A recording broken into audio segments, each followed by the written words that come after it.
बहू के सवाल। सावित्री की बहू को सवाल जवाब करने का बहुत शौक था। कहाँ है? जरा जल्दी इधर आ। क्या हुआ मम्मी जी? ऐसा कौन सा आसमान सर पे टूट गया जो इतनी हबड़ बबड़ में बुलाया? अरे आसमान का तो पता नहीं, पर इसकी छत जरूर गिरेगी। कितनी बार बोला है कि इसकी मरम्मत करा लो। मम्मी जी, ऐसी कौन सी चीज है जो आपसे सवाल तो नहीं पूछती, लेकिन फिर भी आपको उसका जवाब देना पड़ता है? हे भगवान, यहाँ घर गिरने को आया और तुझे केबीसी खेलना है। अरे तुम अपने सवालों का टोकरा अपने पास ही रख। घर की मरम्मत मेरा बेटा करा देगा। वो आलसी, उनके भरोसे रही तो छत पक्का ही गिर जाएगी। इससे अच्छा है कि जल्दी से जवाब ही दे दो। प्रतिभा की बात सुन सास असमंजस में वहीं बैठ जाती है, जिसे देख प्रतिभा मुस्कुराते हुए वहां से चली जाती है।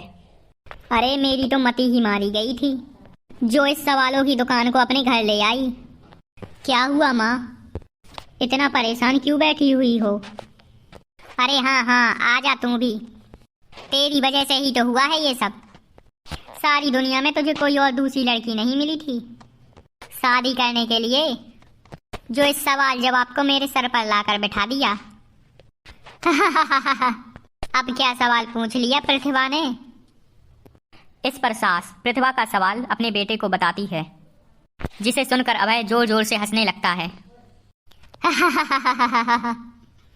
अरे माँ, प्रतिभा के पास जाओ और उसका जवाब है मोबाइल फोन, जो हमसे कोई सवाल नहीं पूछता, लेकिन उसके बजने पर हमें हमेशा जवाब देना ही पड़ता है। ओ हाँ, चल अब दफा हो आलसी कहीं का। इसके बाद अभय के वहां से जाने के बाद सास प्रतिभा के पास जाकर उसे जवाब दे देती है, जिसे सुन प्रतिभा हैरान रह जाती है। मेरे सवाल का जवाब देना मम्मी जी के बस की तो बात है नहीं। कोई मुझे इतने जल्दी हरा दे ये कभी भी नहीं हुआ, और ना ही मैं ये होने दूंगी। अब देखो। इसके बाद तो देखो, बात प्रतिभा के अभिमान की हो जाती है, जिससे सास से बदला लेने के लिए वह जुट जाती है। फिर एक दिन आज ना हमें पड़ोस वाले शर्मा जी के यहाँ डिनर के लिए जाना है, तो अपने सवालों को घर पर ही छोड़कर जाना, समझी? सास की बात का कोई जवाब दिए प्रतिभा वहां से चली जाती है।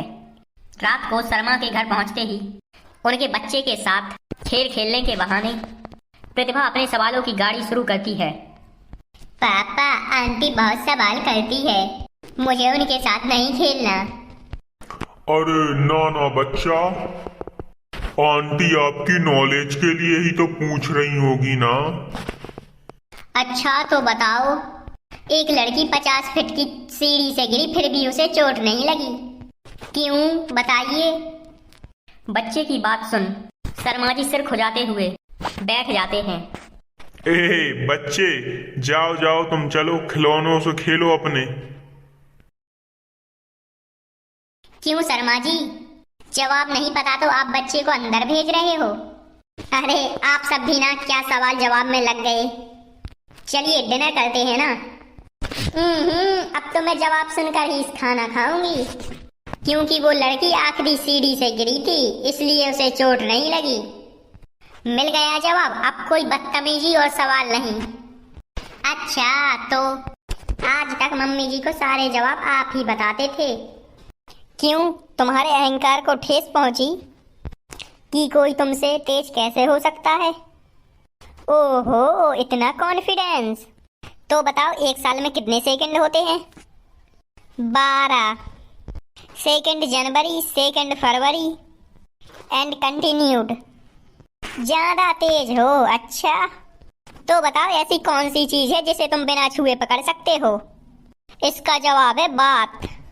2 माँ और 2 बेटी पिज्जा खाने गईं, सबने एक एक स्लाइस खाया, फिर भी 3 स्लाइस ही खा पाए। बताओ कैसे?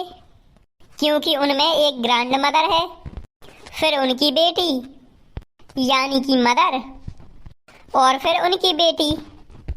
हो गई ना 2 माँ और 2 बेटी।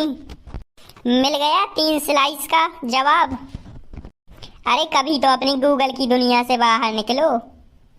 अगर तुम अपने आप को इतना ही तेज समझती हो तो अब तुम मेरे सवालों का जवाब दो। कौन सा फूल सबसे अच्छा है? किसका दूध दुनिया में सबसे ज्यादा अच्छा है? कौन सी मिठास सबसे अच्छी है? अभय के सवाल सुन प्रतिभा असमंजस में पड़ वहीं बैठ जाती है, जिसे देख सब हैरान रह जाते हैं। प्रतिभा के पास सवाल का जवाब नहीं। ये चमत्कार आखिर कैसे हो गया? अरे कभी गूगल छोड़कर ढंग की किताबें पढ़ी होती तो पता होता। इसी तरह कुछ दिन बीत जाते हैं, जिसमें अभय का जवाब ना देने की वजह से प्रतिभा सवाल पूछना बंद कर देती है। साथ ही सुकून से रह भी नहीं पाती, जिसे देखकर एक शाम अभय प्रतिभा से कहता है, देखो मेरा तुम्हें हर्ट करने का कोई मोटिव नहीं था, बस समझाना था कि अगर तुम्हारे पास कोई टैलेंट है तो उससे लोगों को नीचा दिखाने की बजाय तो उन्हें सीखने में या मदद करने में इस्तेमाल करो। ज्ञान नहीं, जवाब दो जवाब। सबसे अच्छा फूल कॉटन का है क्योंकि उससे हमें कपड़े पहनने को मिलते हैं। सबसे अच्छा दूध माँ का है क्योंकि उसकी वजह से एक बच्चा स्वस्थ और तंदुरुस्त रहता है। और सबसे अच्छी मिठास तुम्हारी ज़बान में होती है। अगर जुबान से अच्छा बोलोगे तभी तो लोगों से जुड़ पाओगे, उनके मन और जीवन में घर कर पाओगे। अभी भी ज्ञान ही दिया, लेकिन ऐसा जो मेरे पास नहीं था। सॉरी, मुझे कभी समझ में ही नहीं आया कि मैं कितना गलत कर रही हूँ, और ना ही किसी ने मुझे समझाया। पर अब मैं वादा करती हूँ गूगल से ज़्यादा किताबों में समय लगाऊंगी, और जो भी मैं सीखूंगी उससे शो ऑफ नहीं करूंगी, लोगों की मदद करूंगी बल्कि। बाय बाय दोस्तों, तो हम लोग मिलेंगे अगली स्टोरी के साथ।